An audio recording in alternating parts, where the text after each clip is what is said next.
All right, table is yours. Well, welcome everyone. Assless, yeah.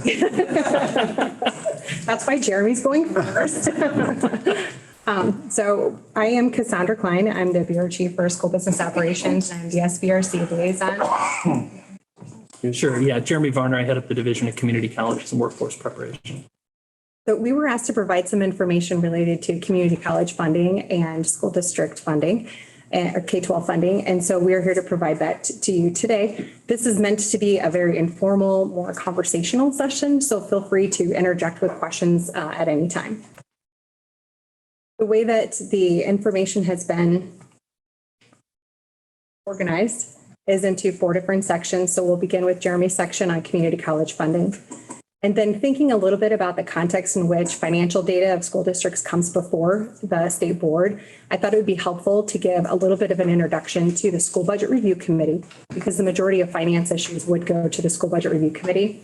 And then provide a little bit of information, like a pinky toe dip into school funding, and then talk about how that relates to potential action before the School Budget Review Committee. Jeremy. All right. I get to kick us off. So I'll talk a little bit about our community college system and how our institutions are funded, and try to do it really briefly since we've got a lot to cover in an hour, and I think you'll have a lot of questions. So I'll try to be pretty quick, but give you a kind of a basic overview, and then we can sort of dig into anything that you might want. As you may recall, we have 15 comprehensive community colleges in the state.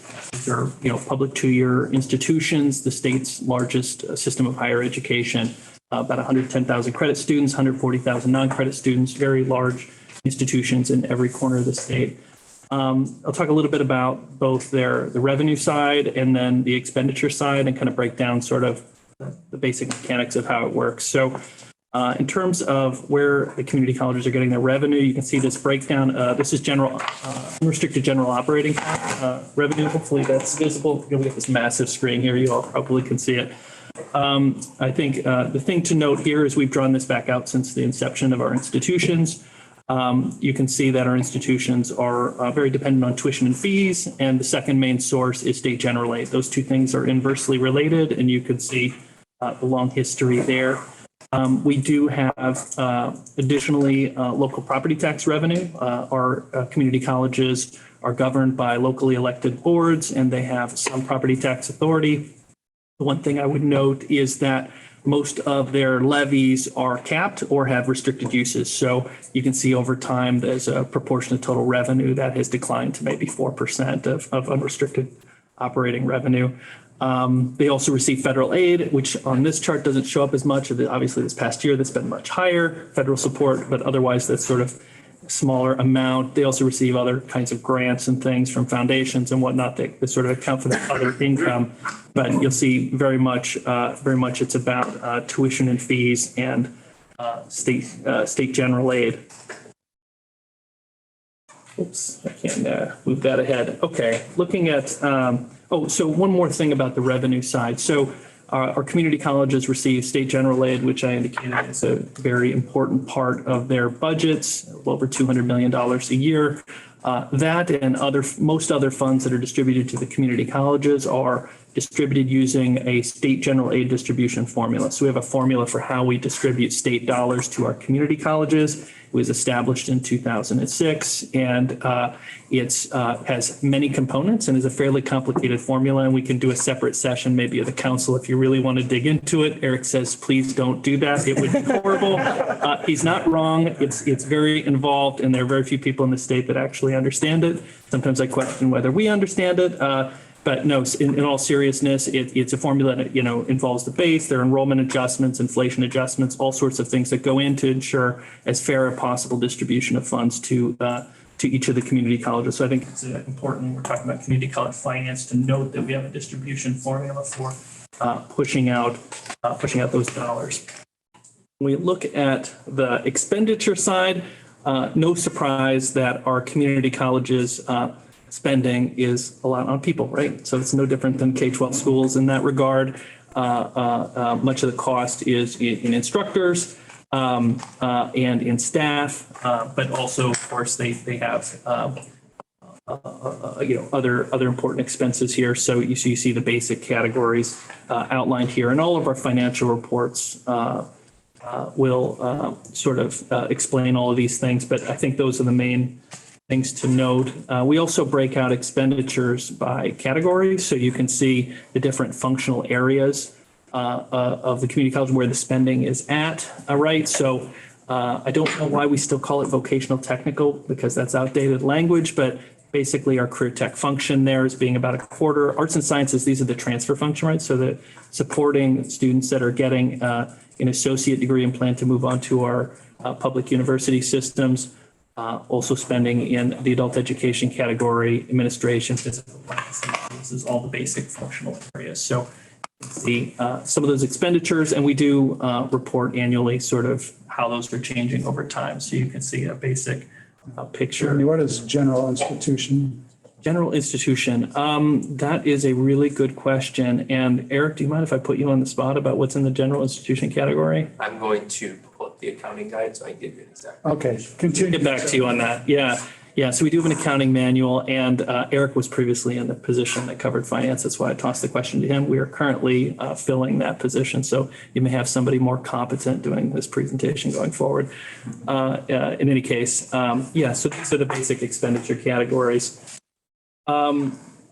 This here, so when you look at our reports, you'll also see several different funds. So you'll often hear me talk about the unrestricted general fund. That's the operating budget of the community colleges. That's where your state support, tuition and fees and things are going. There's also Fund 2, which is a restricted general fund, an auxiliary fund, an agency fund, a scholarship fund, and a plant fund, importantly, Fund 7. So that's where all of the physical plant capital expenditures are going to show up. And so I think when you look at our reports, I think it's important just to note that we have those different funds, and many of the things that we draw attention to are the unrestricted general operating fund, but there are also these other funds, particularly the plant fund, it's community college and self-managing complex campuses.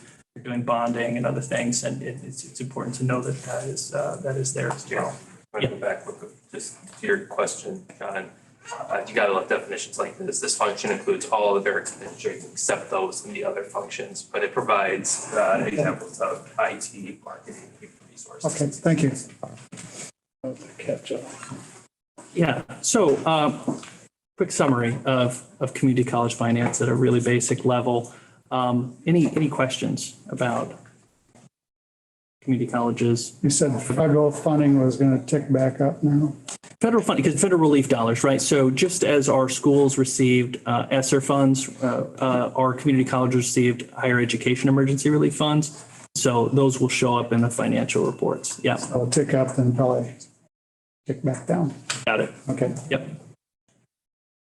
I know that this is a budget conversation, but does everybody understand the role of the trustees or how trustees become part of the board at a community college? I think this was a really important point that was discussed at the community college conference. Do you want to touch on that for just like 1 second, Jeremy? Sure. You're talking about how they're locally elected. Yeah. So we talked at our community college council orientation quite a bit about, I think, how our institutions work in terms of governance. But yeah, our community colleges are governed by locally elected boards of trustees, each with 5 to 9 members. They establish the budgets, they set policies, and hire president or chancellor, which manages the day-to-day operations. And so they're ultimately responsible for governing their institutions. Is that what you're looking for, Sandra? Yeah, I think it's just an important nod that the folks governing the community colleges all run for office. So they're elected locally, and those are seats that they have to run to maintain. So yeah, it's very, very different than many other states. Thank you. Great. Any other questions? Otherwise, I'm happy to talk about it in greater detail at any time. Okay. all right. Thank you. So again, just a little bit more about the context in which it would be helpful to maybe think about as you're receiving the following slides and information. So unless there is something a programmatic that also has financial implications. Generally, the financial, issues, challenges, opportunities, things like that wouldn't actually come before the state board for action. They would come before the school budget review committee. So what does come before the state board then is the school budget review committee action summaries that I provide. And so this is meant to help give you a little bit more context in which to understand that information as that information comes before you. So first, just noting that the School Budget Review Committee does have a couple of specific code sections to it to talk about the duties of the committee and the authority of the committee. What they do have the authority to do, grant, authorize, things like that is pretty specified. There are a couple of and other unique circumstances, language, but a lot of it is very specific in what they have the authority to do or not do. And then also note, such as the Department of Education and the State Board has a rule writing authority, so does the SBRC, and those rules are found in Chapter 289. The SBRC membership is defined statutorily, so we have two standing members. One is the Director of the Department of Education, and one is the Director of the Department of Management. So those two standing members, as those position changes within the agencies, they automatically become members of the board. There are 4 gubernatorially appointed members. So those are, think about even building rules. So we have 2 female, 2 male, 2 Democrat, 2 Republicans, and they are required in statute to be knowledgeable in the areas of Iowa school finance or public finance. And then those members, after they're appointed by the governor, are then confirmed by the Senate. Also in SBRC rule, there is a Department of Education liaison. That person is not a member, but they generally are part of all of the hearing proceedings. So the current membership then, the standing members is Dr. Lebo, and then also Director Craig Paulson of the Department of Management. And then we have the 4 filled positions for the public members. So public member Leland Tack, some of you may actually know him. He's our male Democrat. He retired as the division administrator here at the Department of Education. He's actually serving his 6th term. So terms themselves are 3 years in length. So he has been on the committee about 18 years. So I don't want to use the word beg. That seems kind of strong, but I encouraged him to go for one more term. So he did just begin his 6th term this year. And that helps as we have, as you can see, 2 other members that are in their 1st term serving on the committee. So that helps to provide some of that historical context while the new members really get up to speed on the committee work. Next, we have Sue Batani. She's a female Republican. She is a retired director of audit for the Auditor of State. She's serving her 1st term. We also have Keith England. He is our male Republican. He is a school board member at Hubbard Radcliffe Community School District. He is serving his 4th term.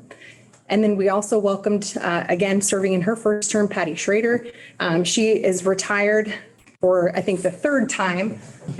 She is previously employed by the Department of Management, the Auditor's Office, Des Moines Public Schools as their school budget or school business official, and then most recently at the Iowa Association of School Boards. So as you can see, if you think about the background of each of these 4 individuals, as well as the directors, the conversation around the table is about as robust as yours, because there are just a lot of different varying backgrounds and experiences around the table in order to have those good conversations so that good decisions can be made.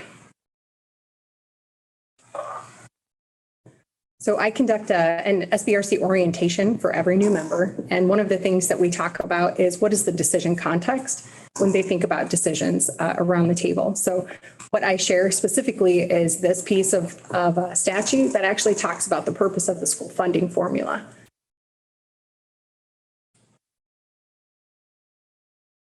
So that was a very brief introduction to the School Budget Review Committee. Do you have questions about the committee, the organization, or the structure itself? How often does it meet? The committee minimally will meet 3 times a year. They do have the capacity to schedule additional hearings based on some need in the field. They can be requested to hold special hearings. So for the last 5 years, they've met between 4 and 6 times a year. That's a good question. Okay, so next I'm going to give you just a little bit of school finance basics. Then that will be the next section. And the section after that is then how that creates the need for districts to come before the SBRC or creates the requirement for districts to come before the SBRC. So first we talk about a little bit about general finance terms and concepts. So certified enrollment, this is the enrollment count taken each fall. And this is the official enrollment count that is then used for funding purposes. So the funding that can be generated, we think about that state cost per pupil, or we think about that per pupil funding. I included a few of the supplementary categorical funding sources on here, just to give you an idea of the types of things that are specifically funded within the funding formula. Some of these would be no surprise. I'm sure you've heard about them, like professional development, the teacher salary supplement, the teacher leadership and compensation, things like that. So when we talk about those, there's actually additional funds for those beyond just the $1.0 to support those efforts at the local district. There's additional supplementary weightings, and a couple of those are for English language learners and for special education. So you probably know that there's different levels of special education from a program side. So we correlate that to different levels of likely expenditures being incurred. So for each level, there's a different weighting. So 1.0 generates a certain amount, this level 2 generates an additional amount, and so forth. So as we talked about earlier today, the certified enrollment count, let's say for this fall, so fall of 2022, will actually then fund the district for the school year 2023 to 2024. Any questions on this slide?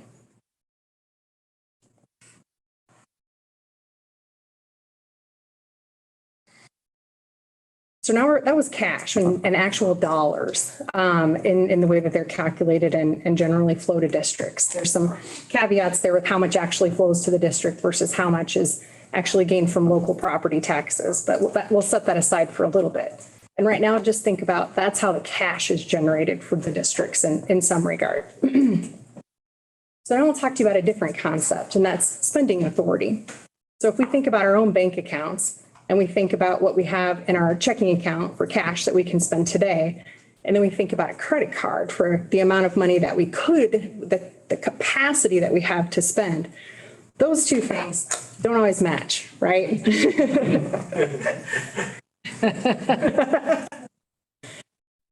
So when we think about what districts are allowed to spend, that is what we call spending authority. And they can bank that authority. So whatever they don't fully expend in the prior year, that does roll, and they get a new amount to add to that spending authority. So districts generally, if I think about the school board policies that have come before me and the conversations that I've been around the table at, in general, districts try to be between that 7 and 17%. I think that's raised recently from a general 5 to 15%. That's now up to 7 to 17%. So if you think about this, having cash or not having cash, but running the district, while it would be good or bad business practice, is not actually illegal to have a negative bank account. Spending authority, though, if you overspend your spending authority, that is actually illegal. And that's one of the things that can actually find a district in front of the school budget review committee to talk about a corrective action plan and things like that. So when we talk about these two different things, we think about actual dollars and we think about spending authority. Just kind of in your mind, think about those as two different concepts. The categorical sources, so remember on the previous slide, we talked about dollars coming in with specific uses. So if we think about professional development, if there's dollars generated for professional development, we would anticipate we would expect those dollars then are spent for professional development purposes, right?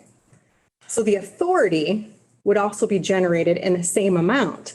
So what we would expect then is if the authority came in, that they would expend that authority to support professional development also. So if they're spending the dollars in the way that it was funded, then they're likely expending their authority in the way that it was intended. So where we get crosswise sometimes is when they expend the authority for things that's not matching the way that they receive the dollars. Questions about, I just want to pause for a second. Questions on that? That's not illegal, though. Or is it? Well, Not if you don't exceed the spending authority, but you allocated here versus there. Is that illegal? I guess is what I should ask. that's a great question. And I will say no, however.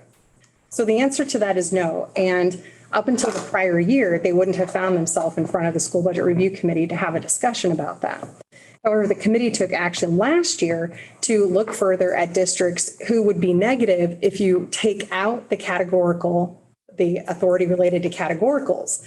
So what we found was there were 4 districts who had, we would say, used authority that was given for categorical purposes, but they used it for regular funding expenditures. So they had that mismatch. I think you had good that in question. your report. Yes. Yeah. So those 4 districts came in January and they each provided a fiscal update. So we didn't say, the committee did not say they were necessarily doing anything wrong. It was just that checkpoint, trying to catch them before they got to the point where they were required to come before the committee for corrective action. It was more of a checkpoint. And actually all 4 districts, it was really interesting because all 4 of them had a different story to tell and had a different reason that they found themselves in the position that they were in. Just looking at the ends of the spectrum, one district was going through a period of growth. And so they were just trying to keep up with the growth that they were having. And there was another district whose authority had got so high that they had to purposefully overspend the amount they were getting every year because they were too frugal. So they weren't spending the money on the students at the time as much as they could have been. And so what they did is they started a campaign of purposeful overspending. Well, once you do that, it was a little tougher to put the brakes on than they had anticipated, but they were headed in the right direction and they were being proactive and purposeful about what they were doing. And then another district who was going through a period of enrollment decline. And so they were trying to right size the district each time as those enrollment declines came. So just a lot of different contexts and. Yes. Did the board approve all of those issues in the spending and the board approved every one of those examples that you're giving us, right? The local board. The local board, yes. So every local board had approved the decisions made there. Yes, yep. And then the plans that came before us, those would have been approved by the board as well. So if they hadn't been putting all of the pieces together at the time, then as those pieces were put together in that fiscal update, then that was made more obvious to the board then. Sure. Yeah. But Mike, the local board may not have knowingly approved. I get what you're saying. But they still get the same amount. They don't lose it if they don't spend it. It's not like other Correct. agencies. Correct. Okay.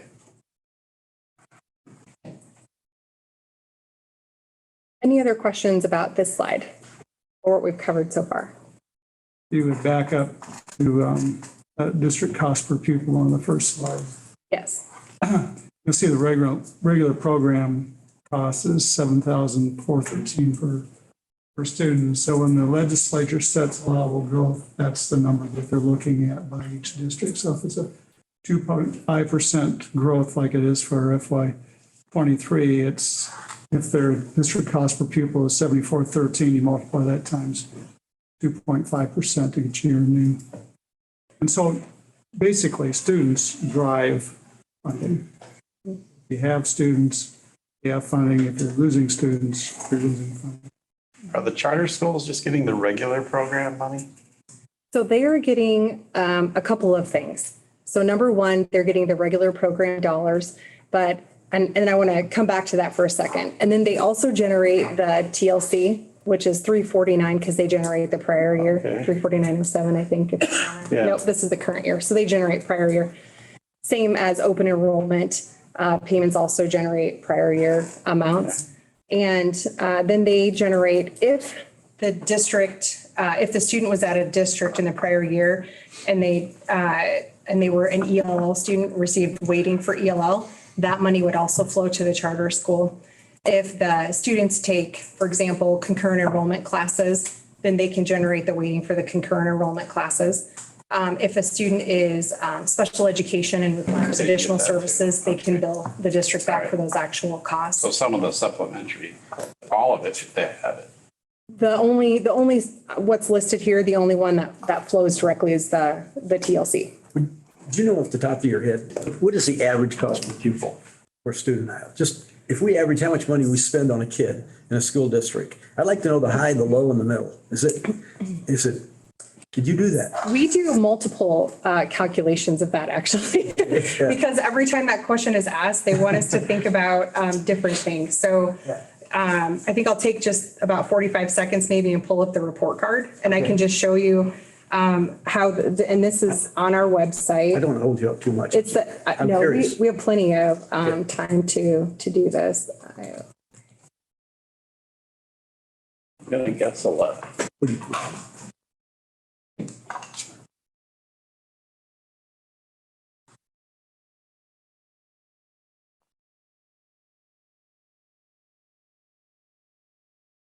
And I'm just going to view the state report. Let me get up there. The point is that we know that all students are not equal when it comes to spending. We know that.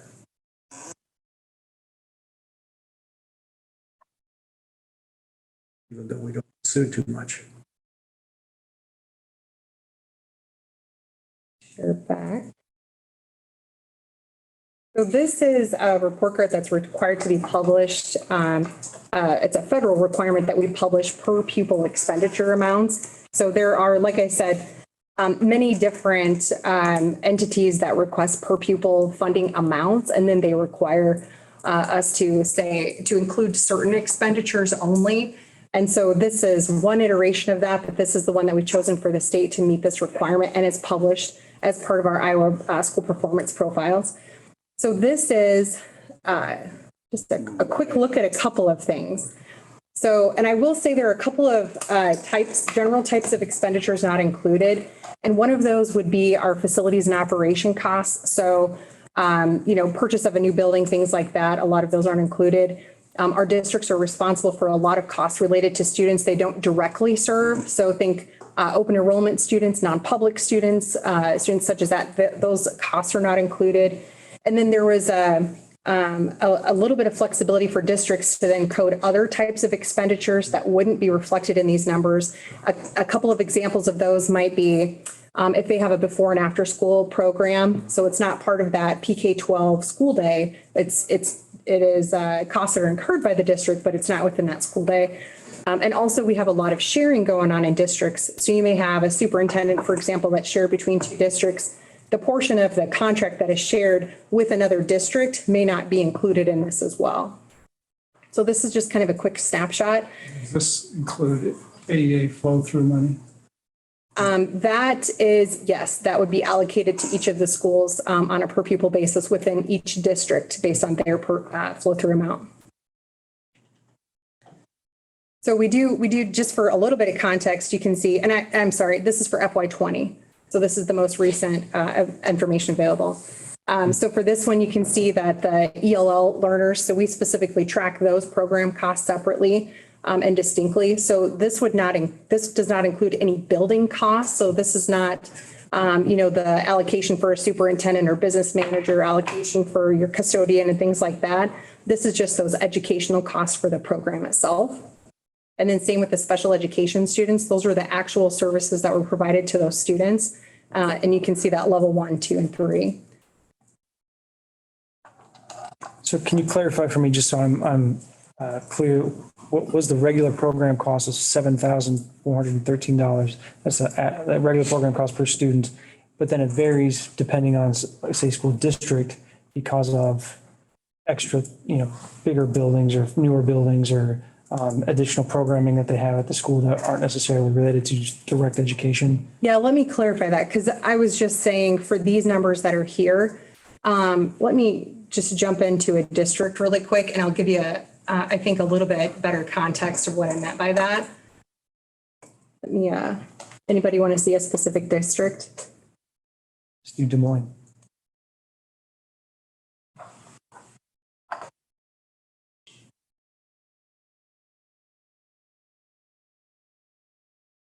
So there's two levels to this. So, and I think that went back to 2020.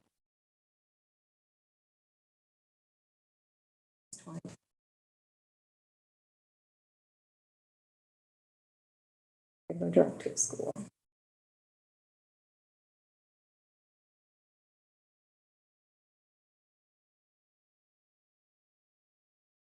Here. It's not showing me the school data. So I apologize for that. At the school level, we have two different buckets. We have what you've seen there at the school level. So those are the school per pupil expenditure amounts.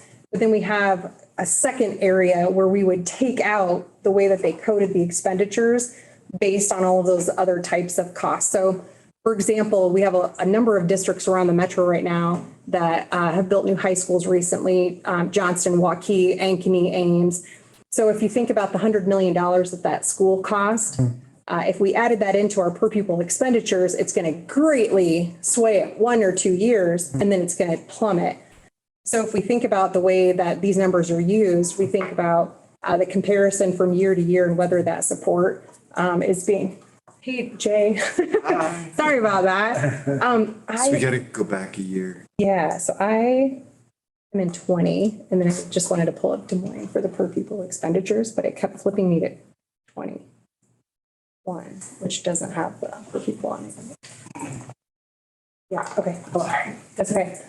And so when we think about those per pupil expenditure amounts, and we think about how those compare from one middle school to another middle school, we took out all of the things that would cause maybe great sways for some of those in order to get to more the need of the services that are being provided and the support that was there for them.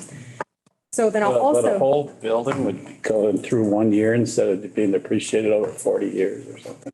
because these are calculated based on actual expenditures that occurred in. Just in that, so that. it's really, that's why it's so high. Yeah, because it'll spike and then, Yeah. and then it would drop back Yeah. down. Yes. Yeah. Awesome, thank you. Thomas, did you want to interject something? Just wondering where the AEA funding or the AEA services fits into these calculations. So the AEA, so the districts actually code a flow through amount that actually then goes to the AEAs. And so that amount, if we think about in general, we think about the idea behind that flow through amount. The idea is to provide support to the students in the district, whether it's special education or some other services. And so that was allocated out to each of the buildings based on the pupils that were attending the buildings. So what I wanted to just quick run to with this detail is here is a district snapshot of what those per pupil expenditure amounts look like. So the first thing we look at is this average daily membership. So this is the number of students that the district was required to be prepared to serve during that year. So this isn't necessarily the students that showed up based on attendance rate. That would be a different calculation. But this is the membership, the ones that they had to be prepared to serve. And then we have their total per pupil expenditure amounts. So I'm going to just dive into a school. Actually, I'm going to go back for 1 second. So if you look at the school level or at each school, that's kind of one portion of the report card. And then that other district expenditures. So those pieces are separate than what's above. And the part that is above is what is in that state overall report when we look at high school to high school or elementary school to elementary school. And here's some examples of expenditures that were not considered allocated at the district level. That'd be more of those overall support. So.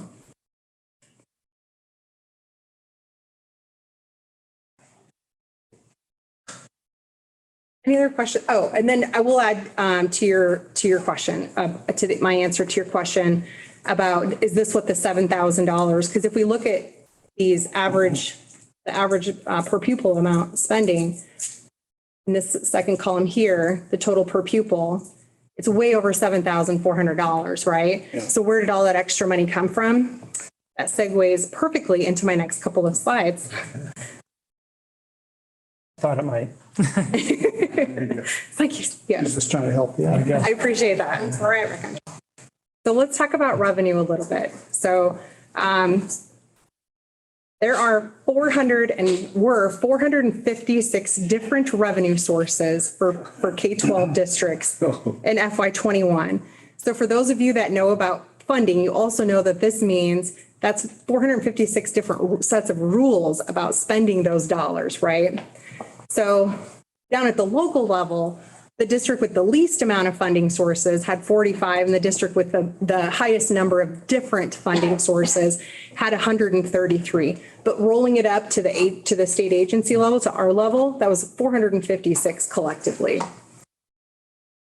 So breaking that down just a little bit, 222 sources reported. This could be all sorts of different local property taxes, mobile home tax, income tax. This could be different types of tuition that's being paid between entities. This could be our food service, the actual paying your $2.35 to get breakfast, and many other things like transportation fees, interest on deposits, revenues from enterprise activities, and so forth. So there's just a whole variety of different ways that local revenue is generated. Then we look at the intermediate sources. There's about 17 reported, and those generally are some sort of different grant opportunities. So right now, I think we have a STEM grant that goes actually to the county, and then it flows out to the districts. At the state level, we have 67 sources. We have, think about statewide volunteer preschool program. That's our state program for preschool, and that is funded separately from even those PK-12 state aid payments. The categorical fundings that we talked about, we have many other transportation. There's different transportation aid payments that come from the state, Medicaid, all of the grant opportunities that come from state appropriations, and then all of the other agencies that support education in some fashion. Federal is also another big source. So we think about all the different types of grants that can come from federal or ROTC, Head Start, Drug Free. Right now we have a number of pandemic sources that have come in, either directly to our agency, directly to the governor's office, or other agencies then that provide opportunities for districts as well. And then just a number of other sources that districts could do.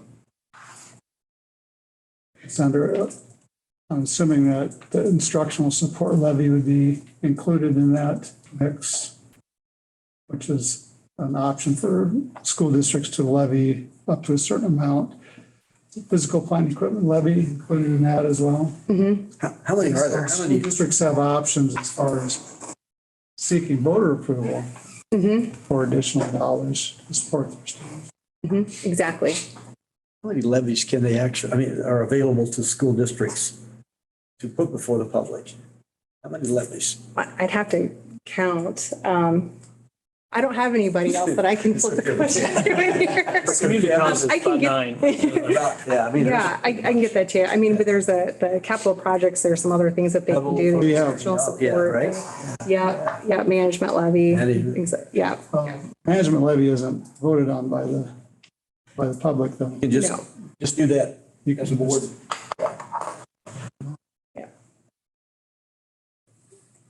So then thinking about all the revenue sources coming in, then I am going to talk about some of the funds that are their own funding stream, and then some of the funds that are different types of funds. So just a little bit of information about the districts themselves before we dive into the funds. So district funds, whether they are coming, whatever source they're coming from, are under the control of the school board. So if we have basketball revenue, it's not under the control of the basketball coach. If we have greenhouse, that's not under the control of the FFA. So all of that falls under the control of the actual local school district. And we have something called audit and allow, meaning that a school board must approve an expenditure before that expenditure can be incurred. So generally the districts have some sort of approval process that they go through to ensure that's happening. And they can have designees for different things where they can still continue their normal operations practices prior to some of that.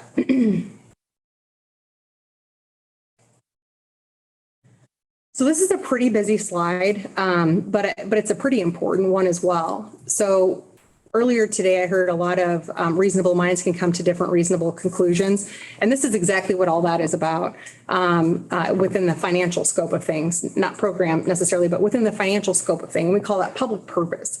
So anytime public funds are expended, there's a responsibility, a fiduciary responsibility to ensure that those funds are being spent for the good of the public. So there can be an individual benefit as well, but the primary purpose of expending those dollars must be to support a public purpose. So what is public purpose? That is a great question, and I'm asked that all the time. And right now, there's been a big push over the past year and a half, 2 years or so, for any district that doesn't have a public purpose policy to actually implement a public or to establish and adopt a public purpose policy, just to talk about some of those things. What does that mean to us? Is it buying T-shirts for all of our students to kick off the school year? Is it, pizza parties for our teachers here late on conference nights? Is it, some of those things where, you have a district over here, we never buy food for anybody, students or staff or anybody. And then you have districts over here, and maybe their district is just a different makeup, and they buy dinner for any activity that those kids have to travel out of town because they know otherwise those kids may not eat. So that public purpose is meant to be specific to the community of which that district serves.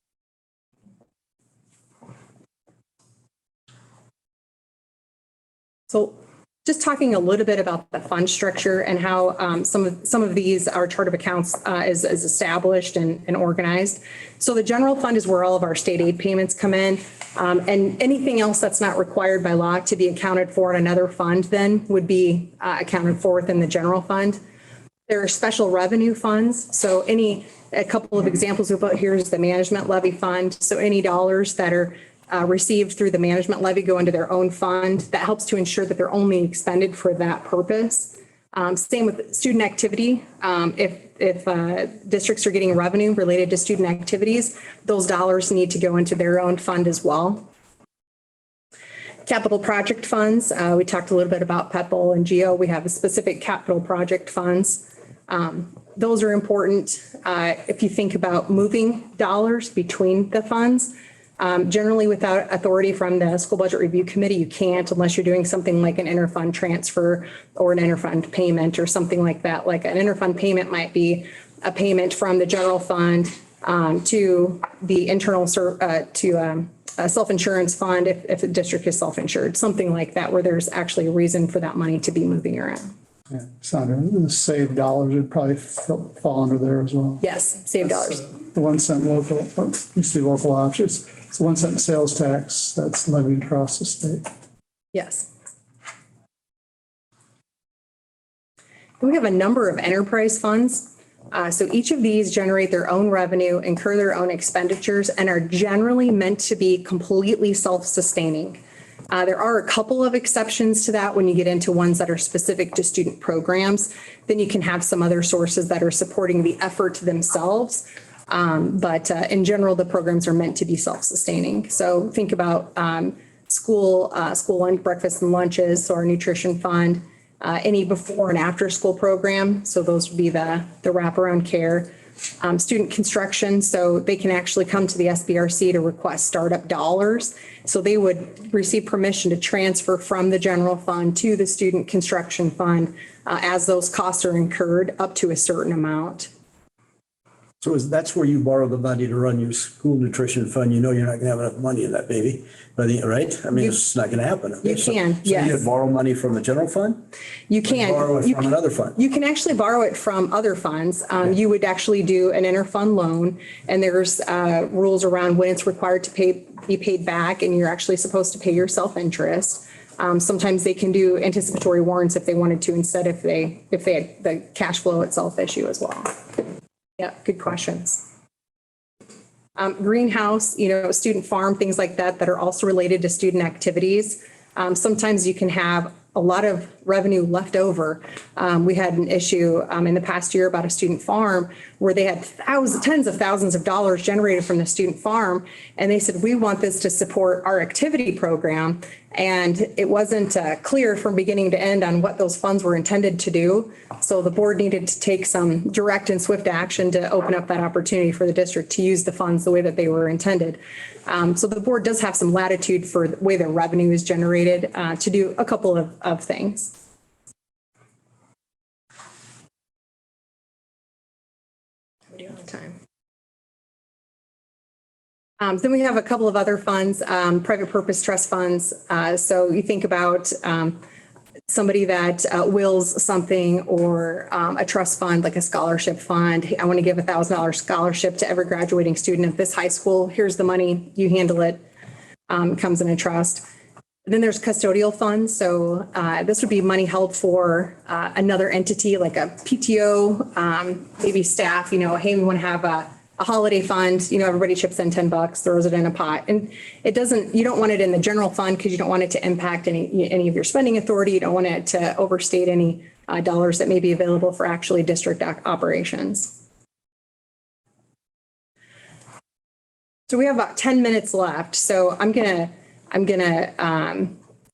go through the next slides, but I'm going to maybe do so a little bit quicker. But if you guys have questions, please stop me and let me know, because this is the part where I bring the two kind of together so that it makes sense in your context, how this information is relevant to you. So there are three ways that a district could appear before the SBRC or may have a request heard before the SBRC. One is a class action. So if we have something like special education deficit, where we would have potentially 280, 300 districts that would have the same request, they actually submit all of the information to us, and then we actually appear, one person appears on behalf of those districts. So we have a number of things that we can do for that. So remember earlier, we looked at that individual funding for students, and then we looked at what those expenditures actually were for level 1, level 2, and level 3. And the expenditures on average, not in every district, but on average, don't always cover the cost, or aren't always covered by the revenue that's generated. So that creates a special education deficit. So that deficit then can be levied back to the local taxpayers so that the district can be made whole. So in order to get the authority, then they come to the SBRC to do that. And that gives them that spending authority along with it. So they're getting the dollars back, but then they're also getting that authority back. Districts can make an individual request to appear. So if they, using a couple of examples we talked about, if they're going to start a student construction program, they can come and request the authority to transfer money from the general fund then into that fund to start the program.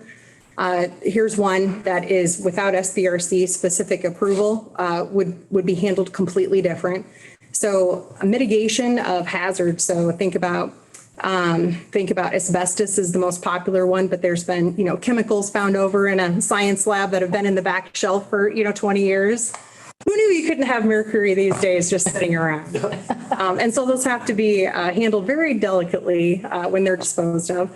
And so there's a number of those costs that would actually be specifically to the asbestos ones. Those would actually be appropriate to a capital projects fund.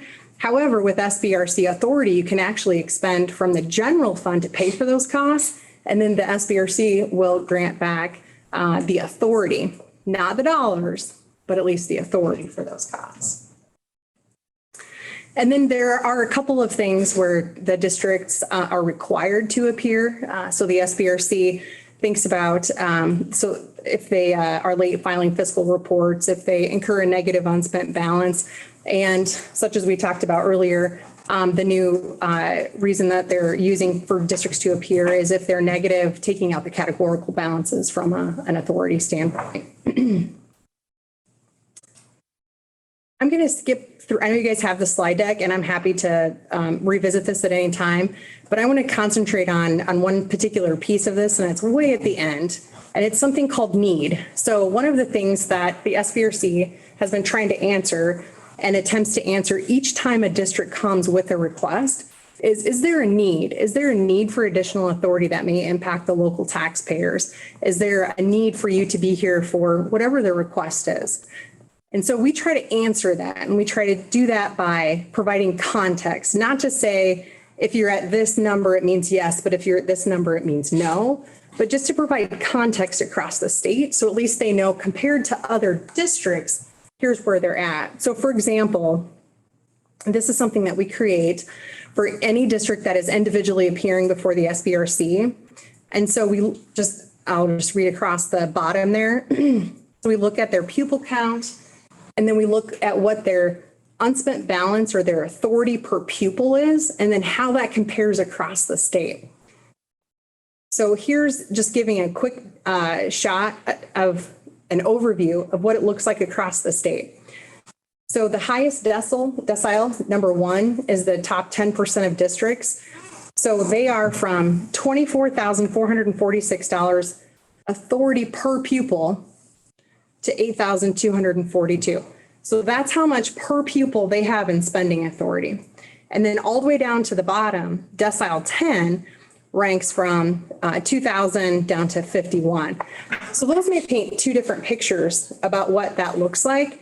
However, if I tell you that the district, a number of the districts in decile 1 have only a few hundred students, that changes really quickly then, right? Because while they only have a few hundred students, that per pupil amount then doesn't translate to a lot of dollars, right? But then in the bottom decile, or maybe in that bottom quad, you think about some larger districts who do have millions, tens of millions of dollars in the bank, but maybe that doesn't translate to much per pupil. Here's the changes over the years of what that looks like on a per pupil basis, and then what that difference is between the spending authority and the spending authority without the categoricals. So I touched on just a few things in the last few minutes, but I did save 3 minutes for questions if you have them. Well, school districts are not have a cap on the amount of taxes that they can levy. They can levy as many taxes they want, but unless they have the spending authority to spend it, they can't spend it. So there's a balance. So you want to have the authority. You can have the authority and no cash, and you can't spend it. Or you can have the cash and not the authority, and you can't spend it. You can probably do that once, right? You have to be careful of that. But see, cities and counties are different. They have a maximum tax that they can levy. I think this is one of those situations where this applies to the K through 12 system, right? So Jeremy, what's the community college differential? Yeah, well, the community colleges, I guess, is a less regulated environment in some respects in terms of we don't have this kind of SBRC arrangement or any kind of setup there. And there's no question about authority. The boards have the taxing authority up to the legislative set caps, which are fairly low. They're not taxing a very large percentage. As I said, it was 4 or 5% of their general operating budget is coming from those 6 to 9 levies that they have, mostly the 20.25 operating levy, 20.25 plant levy, but there's some smaller ones for things like insurance and whatnot. So just as a reminder, Community College Council makes a recommendation to the board for budget approval post public hearing process with the community colleges, and then state board approves budgets, and then they're off and running. That's correct. Yep. You guys will approve their budgets. Again, before they know what state support is, before they establish their tuition rates, before they've negotiated contracts. So they don't really know what the budget's going to look like for the year, but it's their best estimate. And yes, that's your direct connection with that process. Other than also we monitor financial performance through the state accreditation process. We keep an eye on things, and that is something we monitor. So there's a kind of a connection back there. If one of our institutions is financially in trouble, there's a understanding how community colleges are financed is important in that regard. Through accreditation. Also the Higher Learning Commission and federal agencies. Yeah, but we basically piggyback off the Higher Learning Commission's process. They look at a composite financial index. So it's a sort of index of financial performance. So if a college is struggling financially, there's a tie back to our state accreditation process, and we have actually used that at times. Thank you. The only early childhood that wraparound services in the K-12 up there. as far as a different fund. Yeah. So they also have, if they have a regular preschool program, which is beyond the statewide voluntary I just preschool didn't see program. that in any other. Yeah, it's just, that one's a different fund, but that funding would come from us. That would be a local, Okay. that'd be local. Got it. Because we provide the state funding for statewide. Good question.